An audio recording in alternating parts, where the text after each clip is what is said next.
Hello guys, সবাই বলে কিছু ছাড়লে নাকি কিছু পাওয়া যায়, তাই তো আমি ভিডিও ছাড়লাম। কেউ হাসবেন না কিন্তু, ভিডিওটি দেখে আসেন। টুকি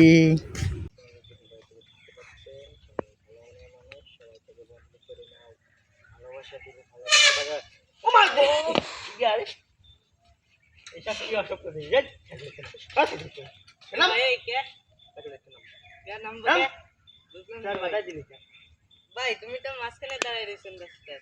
মাঝখানে আবার দেখছি না, আমি এলো ভিডিও করতেছি। ভাই দে করতে হয় একটু। দে মানে আমি ভিডিও করতে বাধা দিলি কেন? ভাই দুই দিক দে, তারপরে ভিডিও করতে হয়, সাইডে যাই। সাইকেল আছে বাইরে দেবো। ইয়ার ফোনটা আমার প্যান্টটা নষ্ট করে, প্যান্টটা 2000 টাকা দেখে নিচ্ছি, প্যান্টটা নষ্ট করলি। ভাই প্যান্টটা আরো কিনা দেবেন। প্যান্ট কিনে দে, সাইকেলের টায়ারের পিছনে প্যান্ট কিনে দে। ইয়ার একটা লিমিট আছে, এরা আমার কোনো কাজ করবি না। যা গান থেকে যা, একটা ভিডিও বানাবো, শান্তি মানে ভিডিও বানাতে পারছি। হ্যালো ফ্রেন্ডস, আমার স্ক্রিনে যে দাদা ভাইকে দেখতে পাচ্ছেন, সবাই তাকে বন্ধ করে নাও, ভালোবাসা দিলে ভালো।